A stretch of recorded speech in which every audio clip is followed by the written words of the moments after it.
That's right. This is Skirk's inner world. Think of it as the threshold between the soul and dreams. This isn't your first time here, but what you remember is probably a space covered in darkness. I only managed to illuminate a small portion for you back then. Actually, it's my first time talking to someone like this. I only managed to break free and bring you here because the injury weakened her power. I guess that's why I can speak again, too. Call it fate, if you want. I think that's the word they use in this world for lucky coincidences like this, right? Now, before I take you to her, I gotta ask. You're the first outside visitor to ever come here, so what's your impression of this place? Oh, you noticed. This river represents Skirk's strength. Strength accumulates over time. It is the summation of a person's lived experience. So this river is where all the fragments of Skirk's life should converge into a single stream of memories and emotions, flowing forward as one. But as you can see, this river has been severed numerous times. It's because Skirk doesn't like who she was in the past. When all she sees reflected in the river is a disgraceful shadow of who she was, she cuts through water and rock with the sword of reason, severs her connection with the past, and begins anew. You must learn to shut out all the pointless emotion. Crush the self that makes you weak, and become master over your physical form. This isn't my first taste of failure or losing power. When you fall, you get back up again and become stronger. That's how it is.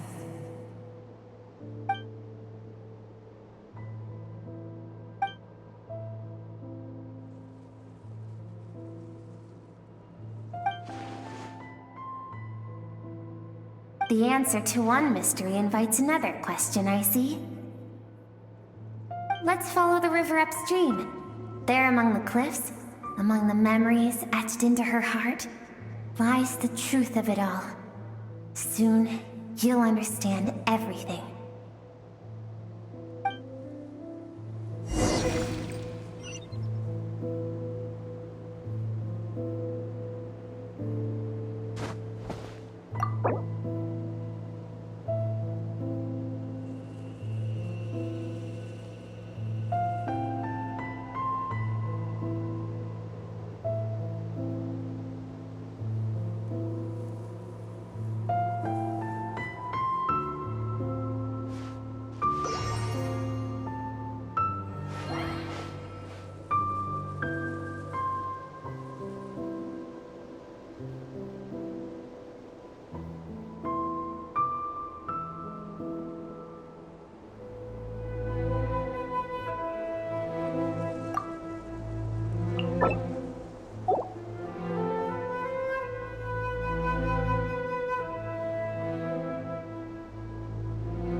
I've always thought that, even when falling leaves don't come from the same tree, they can still form bonds of kinship when they meet.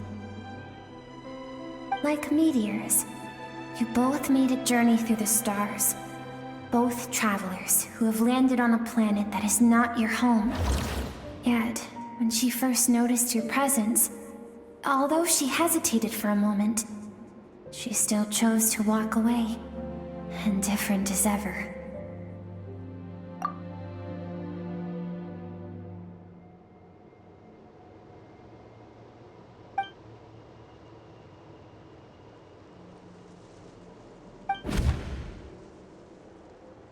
Seems like you've answered your own question.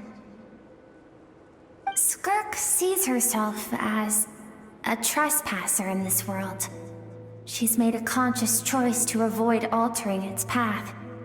But the reason for that decision stems from events much earlier on in her life. Let's keep going. It's still a long way to the source of the river.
You now have what it takes to wield immense power.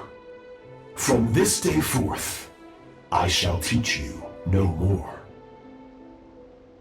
No one can become a worthy warrior through imitation alone. I have given you fangs and claws. Now, you must learn to hunt. You wish me to travel the world beyond on my own, Master? Indeed. Make new friends. Embark on your own journey.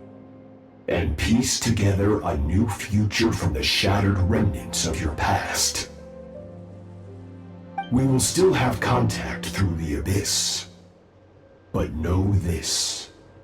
One day, I will take the life you worked so hard to rebuild and reduce it to ashes. Just like the fire that haunts your mind.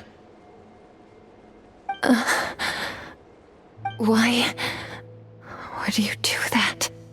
I have told you before, fear is the catalyst for human evolution. You have tasted loss. You have known fear, so deep it can be felt in the bones. But as living beings, we all have an instinct to detach from that which harms us. And thus pain dampens over time, and the acrid taste of fear becomes but a distant memory.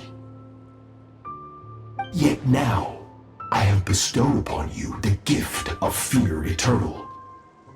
It will drown you in the nightmare of your childhood, or it shall drive you to defeat me, whatever the cost.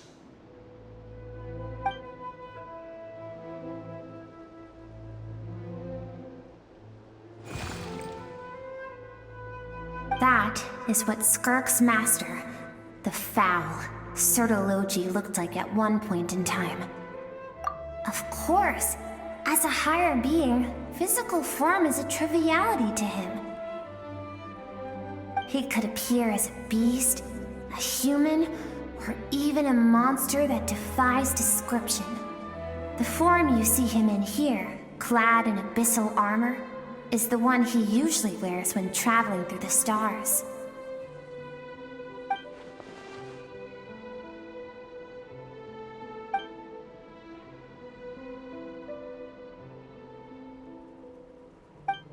For certain reasons, I need to bridge the power gap between me and my master as quickly as possible. But first, I need to understand the source of his strength. To do that, I need to follow in his footsteps, walk the path he once walked, and somewhere along the way, I'll find out how to defeat him. That is my sole focus and purpose.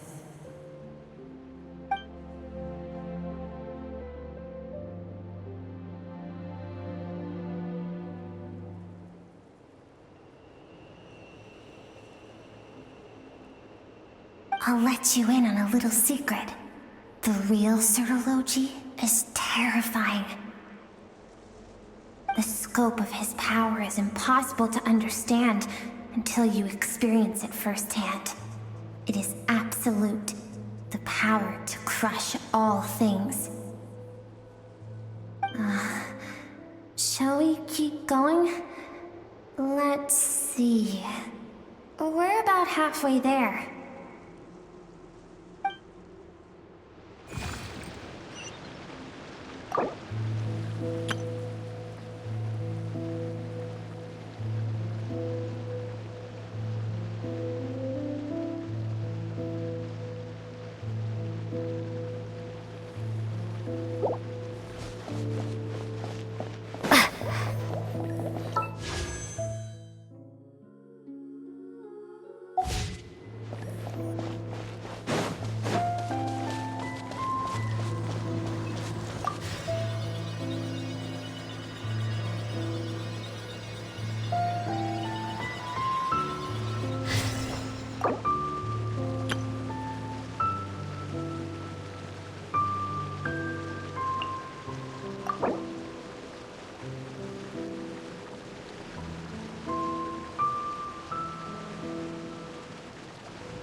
We've made it quite a ways already. This is Skirk, when she first began training under Sirology. I have set your broken wrist. Tomorrow, you're to train twice as hard. No tears this time. Good. Attempting to garner sympathy through tears is a habit of the weak. A pitiful, useless ploy. Can I ask a question, Master? Why did you save me? I keep thinking, maybe it would be better if I had died. I wouldn't be haunted by that fire all the time. I wouldn't have to go on like this. I saved you because I have a plan for you. It has been too long since I fought a battle that demanded my full strength, and I hunger for it. Every so-called genius and prodigy I have faced has crumbled like sand underfoot. Before me, even fate bends the knee. So, I will teach you everything I know, train you by whatever means necessary, in the hope that one day, you might surprise me.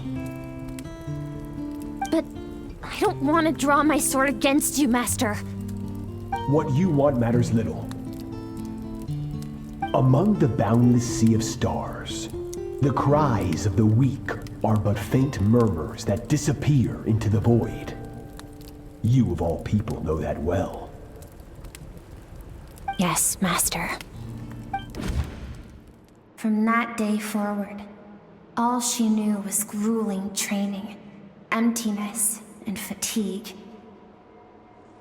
After some time, her talent bloomed, and she gained control over her emotions, like her master. How should I put it?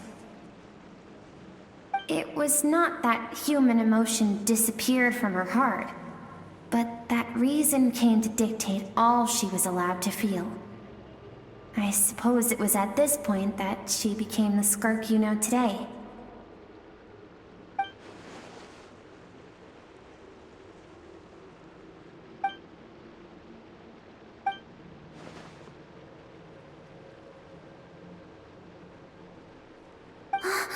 We're nearly there. I almost don't want to reach the end.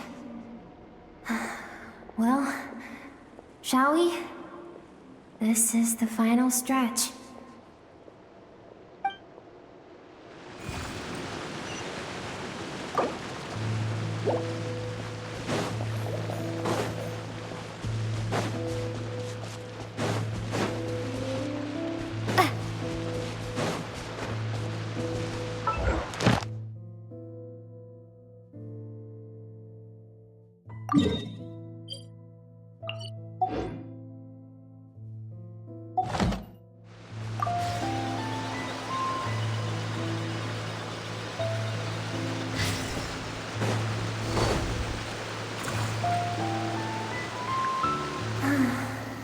These are Skirk's happiest memories.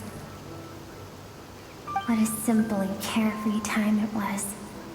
Wisps of clouds dotted the sky. The sun bathed everything in golden light. And when song filled the air, not even the shyest of flowers could resist swaying along. This is Skirk's homeland. She was so curious about everything as a child, always skipping school to go exploring instead. There was so much to discover. The treasures at the bottom of the sea, the secrets beyond the stars, and that merchant ship packed with adults wearing those strange clothes. Yes, the ship. That was the beginning of the end. It was a spaceship. When it arrived, the people that disembarked wore smiles on their faces and spoke of friendship. They claimed to be merchants from a neighboring planet, looking to establish trade. Skirk's parents, her relatives, her neighbors, everyone welcomed the newcomers with open arms and allowed them to explore the planet. To them, the visitors were guests and should be treated with hospitality. No one had any idea of what was to come. Several months later, an army of unknown origin arrived without warning and carried out a ruthless campaign to destroy everything and everyone on the planet. Skirk had skipped school that day, like so many times before, so she was not caught in the immediate wave of destruction. But when she came home that day, only fire and ruin awaited her. Countless people cried out to her for help. People she knew and loved. Friends and relatives.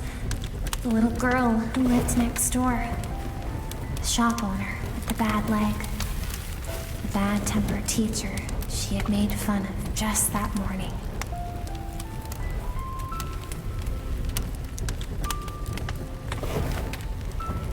Their lives were discarded like worthless trash as the fire consumed one life after another.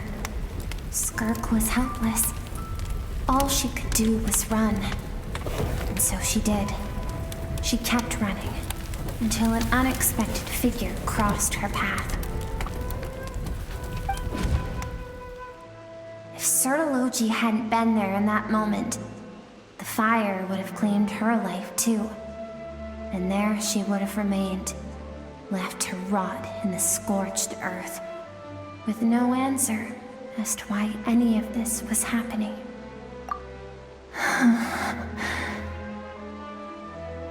Because she and her people were seen as a threat.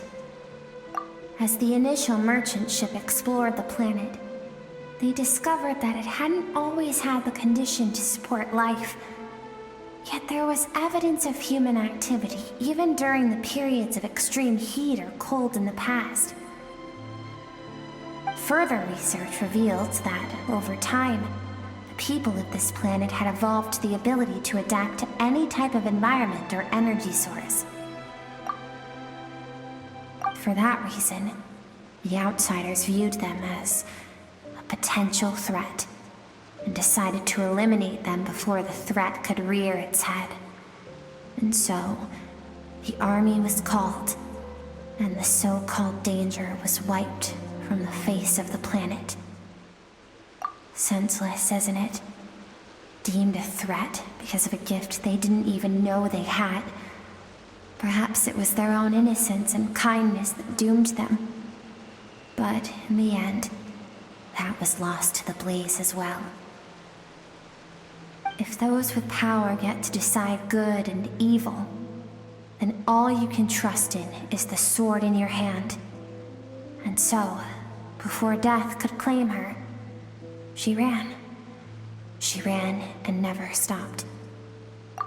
No one wants to relive their most painful moments. Well, that brings us to the end of the story. This is as far as we can go. Skirk is waiting over there. For both of us. Let's go to her. It's time to fulfill my purpose. And my greatest wish over all these years.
So all this, just so you could bring her here?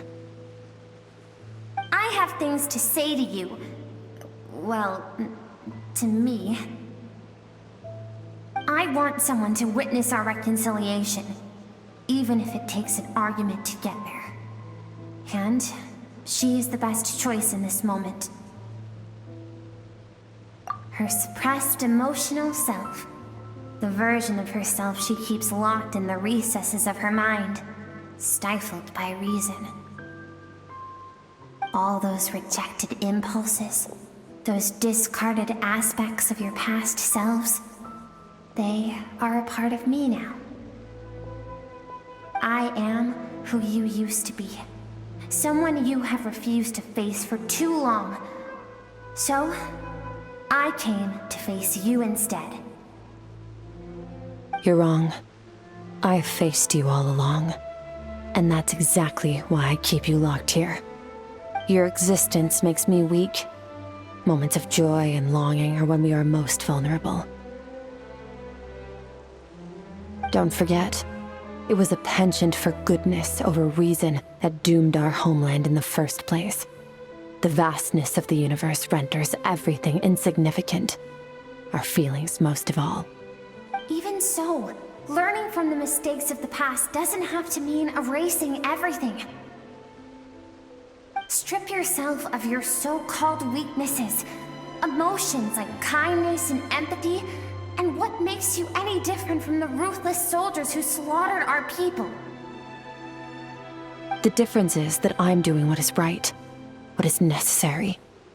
I allow you to exist, but with limited freedom. That is the greatest kindness I can offer. I've shouldered everything you couldn't carry. I rose above the numbness and emptiness, and it was cold, unfeeling reason that brought me this far. It made me who I am. It made me strong. That is the problem. I want to shoulder those things together. On the grand scale of the entire universe, maybe our feelings are vanishingly small, but why should that mean they don't matter? Emotion gives warmth to the cold expanse of space. It gives meaning to the world around us. Think back to those nights of gazing at the stars, those afternoons of exploring the unknown. Think back and let them grant you peace. A brief respite from the pressure you put on yourself.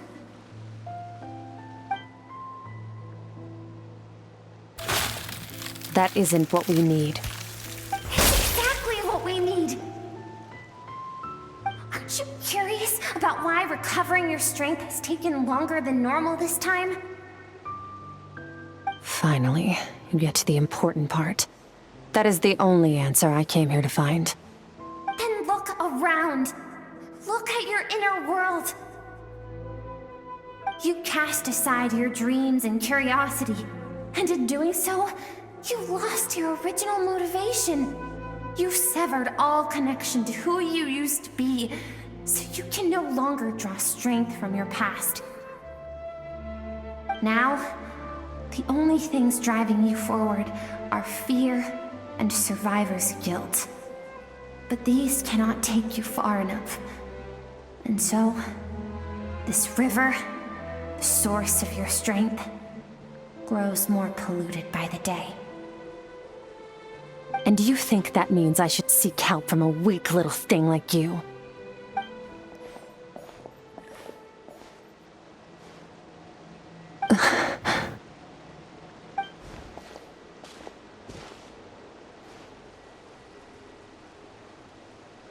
Thank you for saying that. I knew bringing you here would be the right choice. To be honest, I'm not here to argue with you. This isn't about who's right or wrong. And in fact, I agree that in order to make it through the wake of that tragedy, we had to distance ourselves from the pain through reason over emotion. But what is right at one point in time isn't always right forever. I know you will never forget that fire. I know the fact that you were the sole survivor fills you with guilt. And I know that among the voices that haunt you, mine is there too. Because deep down, you know that you didn't turn out to be the person you wanted to be. All those unfulfilled hopes are like knives to the heart. And I don't want you to hurt anymore. So even if you can't accept me, I hope, at least, that you can let go. I keep thinking, maybe it would be better if I had died. I wouldn't be haunted by that fire all the time. I wouldn't have to go on like this.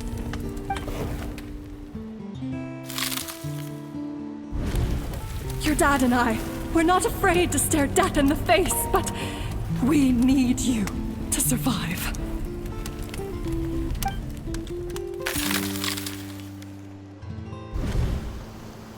I'm sick of being a kid. There's so many amazing things out there, and I'm ready to see them all.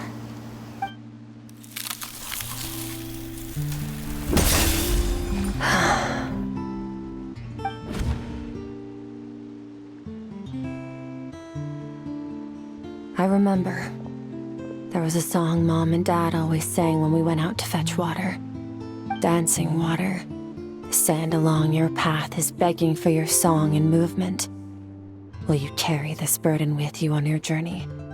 I am not the dancing water, and you are not the burdensome sand. But if this is your wish, then I will carry you with me until the end. Thank you. I should be thanking you.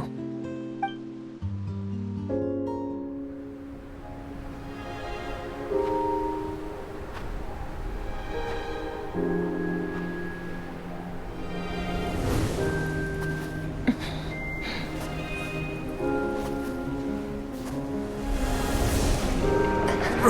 Skirk, run! Remember, leave no one alive! Heed my words, Skirk. Let fear take root in your soul. Did you survive? Why was it only you? Skirk, did you become a positive light in this world?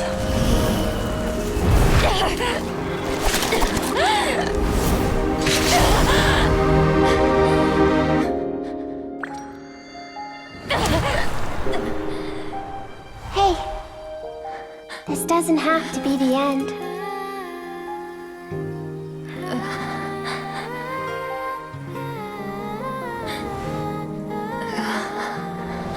Life is a gift.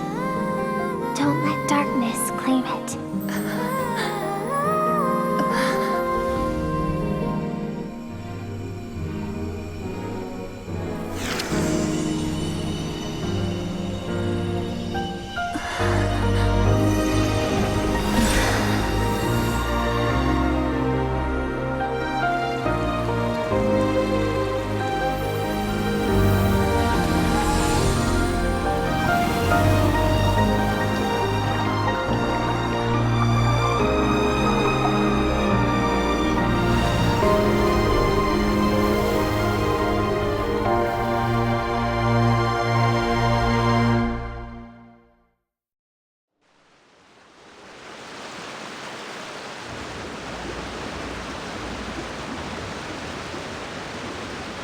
So, you saw my memories then. I once asked my master if survival of the strongest was the law of the universe. He said no. But in a world without order, those with no moral boundaries tend to be the ones who survive. That's why, after hearing his answer, an idea came to mind. An idea that, one day, I would create a new world order. One in which there would never be another tragedy like that fire. One in which power was not the law of the land. But that means I must defeat him. Because my master, Sertologi, is, at the core, a defier of all rules and order. Yes, and not just because of the gap in our abilities, but also because I have no reason to see him as an enemy. Although his decision to train me was not made out of kindness, he did everything a master should. He saved my life, taught me the sword and the principles of strength. And for that, I respect him. I know, and it's not something I want. But Master never goes back on his word. I have to treat everything he says as a promise. He's no longer into that. But he sends me messages through the abyss every now and then. Most of them are simple greetings, or an answer to one of my questions. Every time I hear from him, my heart skips a beat. And I wonder if this is the moment where he'll finally appear before me and tear down everything I've built to pieces. Maybe that means I do live in eternal fear, just like he said. Yes, I respect him, but I'm also afraid of him. And for that reason, the pursuit of strength consumes every moment of my life. I don't know what Master has planned, but I have to be ready. Help me? Why? This isn't your fight.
finally awake! Honestly, Paimon was gone for like 2 seconds and then she comes back and finds you both unconscious? Oh, you scared Paimon half to death! You're both okay, right? What does it look like?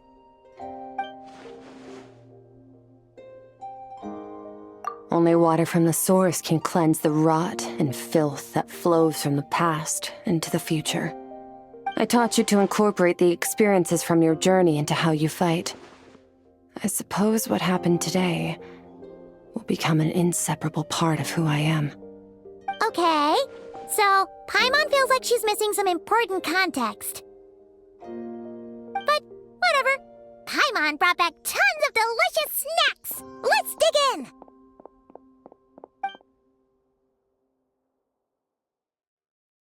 All right. It's about time we finished what we started. We're gonna deal with this thief for good, right? This time, I'm not going to tell you to hold back. But having digested even more power in the meantime, he's going to be tougher than before. The good news is, we have no reason to pull our punches this time. So, let's go. Same place as last time.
Silence!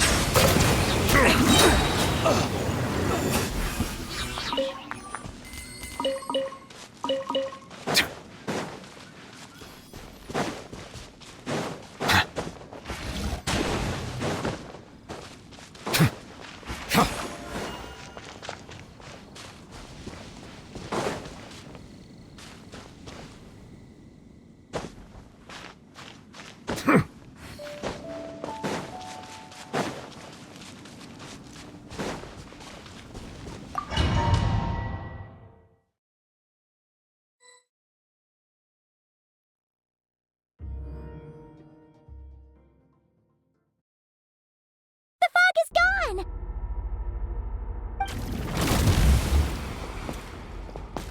Wait, isn't that the form the all-devouring narwhal changed into? How come he knows that, too? Really? So, you're telling Paimon that giant whale and this guy can both turn into the fowl? How does that work? It's a subconscious instinct. Any intelligent being who longs for his level of strength is bound to mimic his appearance. It's a natural response after encountering someone as powerful as Master. To them, he represents ultimate power. We know the person before us has encountered Master, and we know he stole a portion of my power. So it's not surprising that he would assume this form. Okay. Oh, the closer Paimon looks, the more intimidating it gets. Nervalette isn't here this time, so it's up to us. He won't have the nerve to steal again after we're done with him. Let's teach this guy a lesson.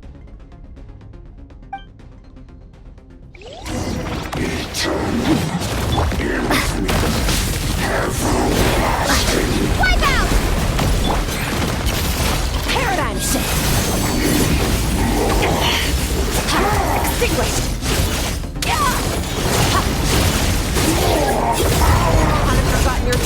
hope.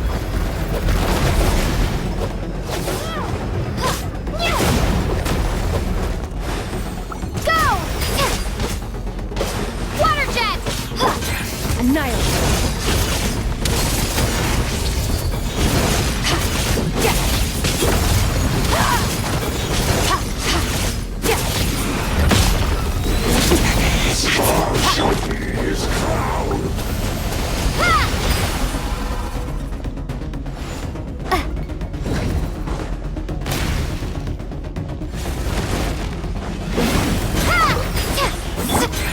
Fearless. Another star goes out. Bombs away!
Haven't had enough of my power.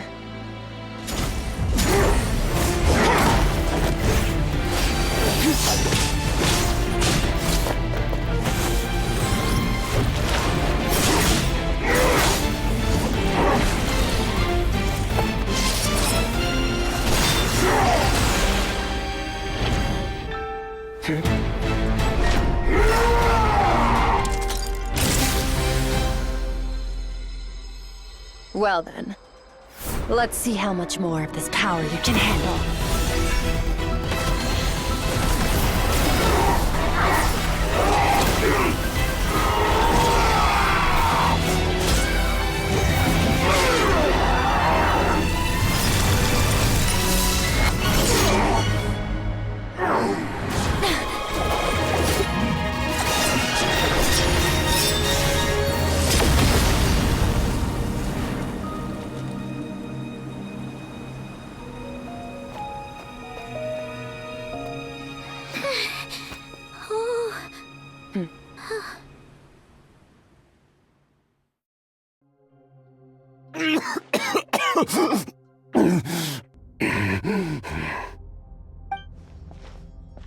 Well, have you come to your senses? You saw that my body was at its limit. So, you deliberately channeled your power into me, knowing that it would destroy my shell from within. Such power, such keen battle instincts. So you must be... Skirk, Sertologi's disciple. How long has it been? How long has he been away from Tevat? Hundreds of years. Hundreds? Sorry, it's a lot to take in. I should introduce myself. I am Skofnungar, a friend of your master and one of his followers. This is the first time I've heard your name, Skirk. But hundreds of years ago, I knew you existed. And I knew you would come here. Hundreds of years ago? Sounds like you and Master have quite the history. Care to tell us about it? Of course. Might as well take advantage of a clear head while I can. The story starts a long, long time ago. I was born into a noble family in Conria. As the eldest son, I was set to inherit our title.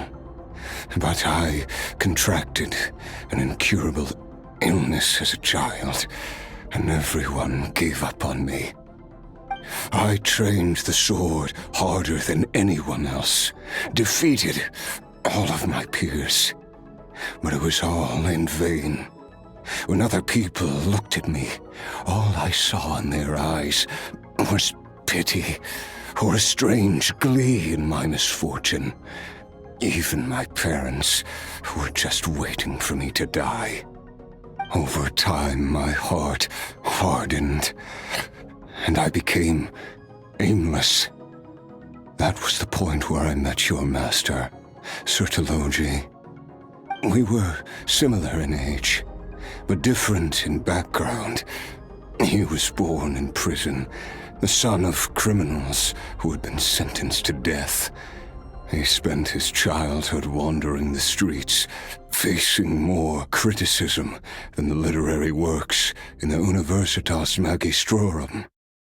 Yet, he always wore a smile on his face, as if kindness and malice were one and the same, and he could not see the difference.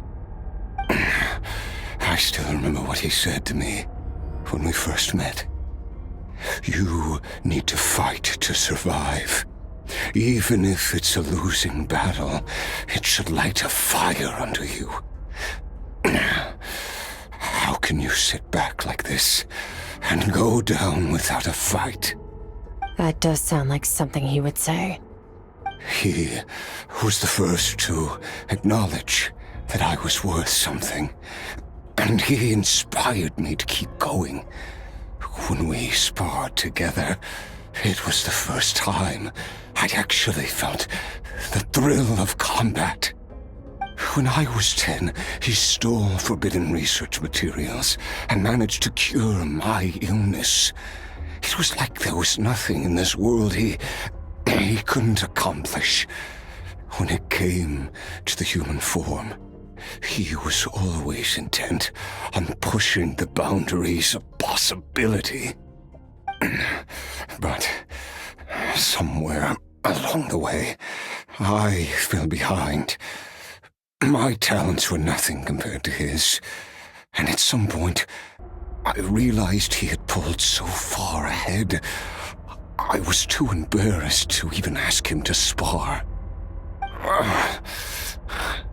After his grand endeavor was successful, he sought me out and said to me, This planet no longer holds anything of interest to me, so I'm leaving.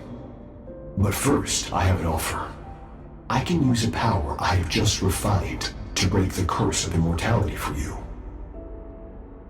Your death was once what we worked so hard to prevent. But the immortality you now face is a different kind of pain altogether.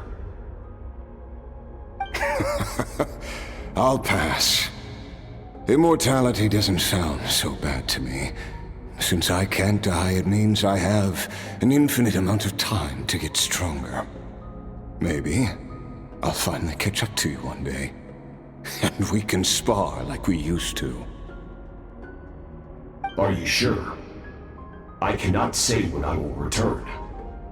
Your body, or rather, your soul, might not be able to withstand this curse. All I can do is try. After all, a wise man once told me, people need to fight for their own survival. Wise indeed. Nevertheless, if you grow weary of the pain of immortality, and wish to experience a good sparring match before you wither away, seek out my disciple.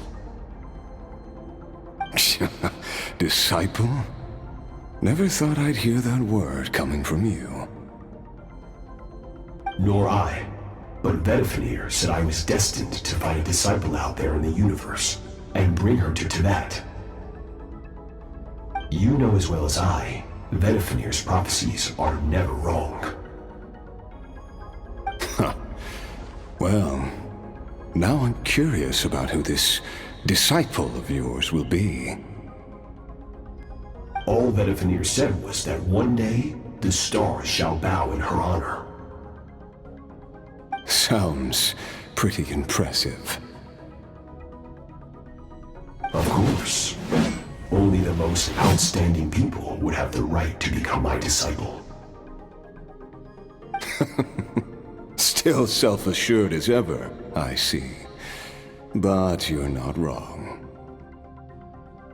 I'll be leading them. Oh, and if you are serious about getting stronger, I left you a little gift in the primordial sea. As I've said before, walk whatever path you want. Freedom means even the wicked get to make their own choices. Waiting for me in the primordial sea was the all-devouring narwhal, already beaten into submission by Sertologi. In its weakened state, I was able to cut off part of its flesh and sew it into my own heart. Your heart? That sounds like torture! How did you even survive that? Because, of course, I bear the curse of immortality. So, you used the curse to turn yourself into a vessel for power. Even with that whale's ability, devouring power like that is not something the human body can withstand. With your body and soul constantly at the breaking point, it was the curse of immortality that sustained you. But that is not the path to strength.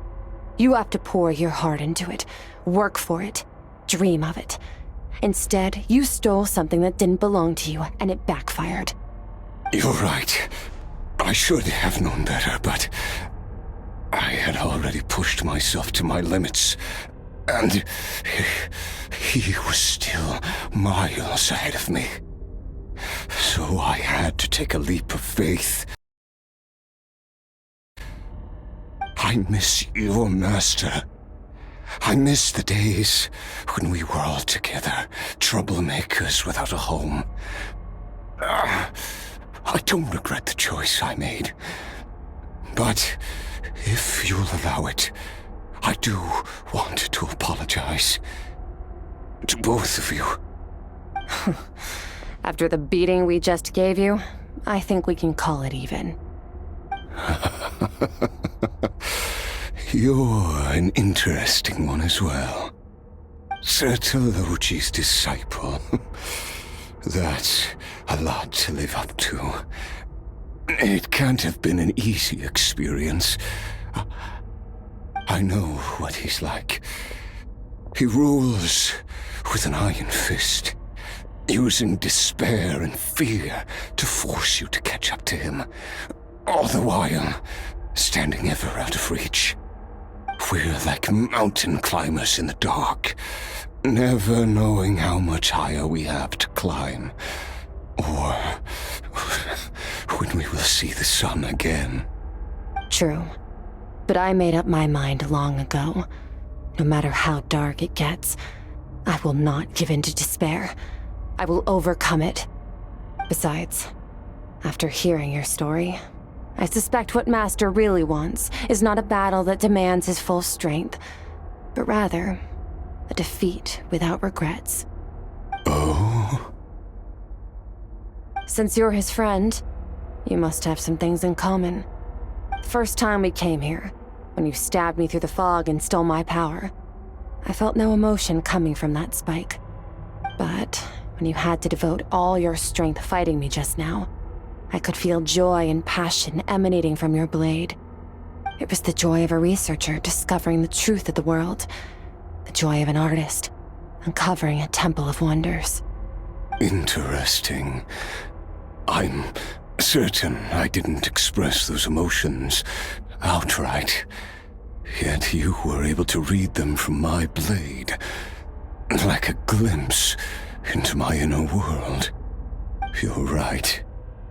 That battle brought me an unbridled sense of joy, and my defeat brings me no regret whatsoever. Exactly. I think Master also craves a battle like that. One where his opponent forces him to use all his strength, unlock the extent of his potential, and transcend his own limits. A battle to end all battles. After which, all can come to an end, including, perhaps, his life. For that very reason, good and evil are meaningless to him. He has one purpose, one goal: to complete himself. It's one of the secrets to his strength. Perhaps you're right. Perhaps that is his call.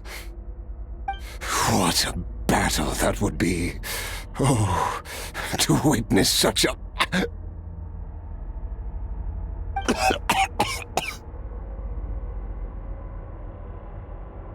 you okay? Too many different kinds of power are surging through my body. The curse of immortality allows it all to coexist, but it does not remove the pain. I won't be able to hold on to my sanity for much longer.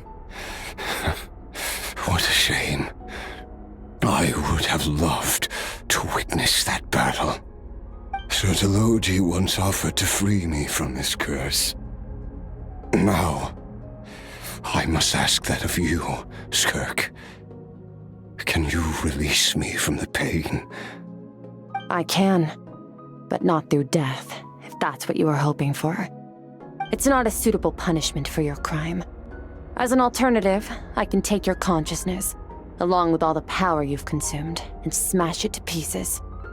The impurities will dissipate, and under the curse of immortality, your mind and body will regenerate. When that process is complete, you will be back to who you were before, no longer tortured by powers you can't control. But it will be a time-consuming and painful process. The decision is yours to make. I accept. And who knows? Perhaps I'll wake up in time to witness your great battle with Sertologi. I have faith that you'll be able to stand against him one day. Though I know it'll be a long and arduous road. If we are climbers in the dark, it appears the dawn has finally broken for me. But your ascent continues. At least, it looks like you are not alone on your journey. I will reach the top of this mountain, no matter what it takes. And you, Skirk, will be my witness at the end of all things. That's finally over. Let's get out of here. Huh. At least we don't have to make a mad dash for the exit like last time.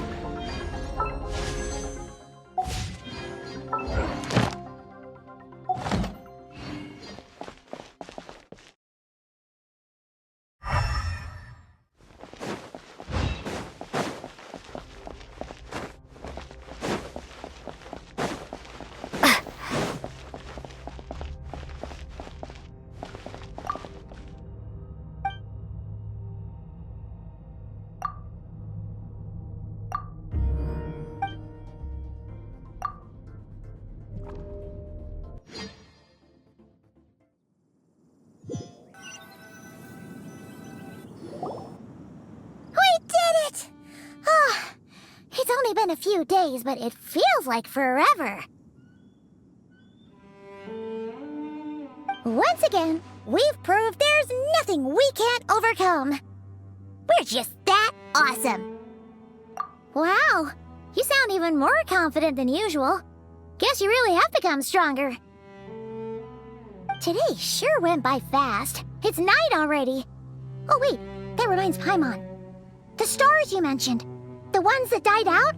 Are they back now? Yes. The power Skirk stole has been returned. So, the stars have regained their light. Great! Huh, it's crazy that you even noticed their light was gone. There are so many stars in the sky. If a few disappeared, Paimon definitely wouldn't be able to tell. I suppose it's because I have gazed upon this sky for centuries. The false stars, hanging in the meticulously planned sky, glittering with rotten light. It's not real. And yet, it is for that very reason that I can look upon it and enjoy the momentary peace it brings. Even the most beautiful of bubbles has to burst. We will return to the real universe one day, whether of our own volition or not. Time marches ever forward. Even the innocent and naive will taste life's bitterness. Yet through hardship, we grow until we learn to seize the sands of time for ourselves and uncover our true strength. Though we gaze upon a false sky, its vastness and majesty is palpable. One can only wonder, what is it going to take for kindness to reign supreme in the vast expanse of the universe? Ugh, this is all going over Paimon's head. But if she knows one thing, it's that the Traveler always finds a way. Ever since we met, she has filled Paimon's days with happiness. No matter how tough things get, she always finds a way to make it better. If it's too big a job for one person, then we'll do it with two. And if two's still not enough, then three. We've met so many amazing friends and accomplished so many amazing things. As long as we don't give up, we can make any wish come true. I suppose when it comes to you, anything is possible. Well, I should be going. Now that my power is no longer isolated from my emotions, I need more practice to get used to it. I suppose fate will decide. Maybe we'll bump into each other on the street. Or maybe we'll reunite on a different planet entirely. Regardless, reunions and partings are but passing moments. More than anything, I hope that at the end of this journey, wherever it takes us, we stand in a world reborn. One without war, pain, or forced partings. One where new life can bloom, even where there was once nothing but scorched earth. For this, we must all work to become stronger. Goodbye, Traveler. Remember your training. Make sure to put it to use. Bye!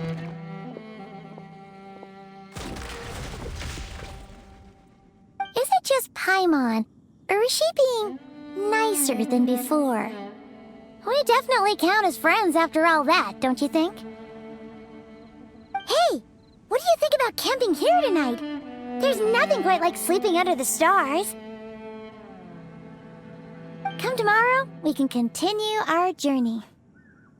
Oh, and since Paimon treated you to that super nice meal at Wanmin Restaurant, it's about time you returned the favor.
Bow your head.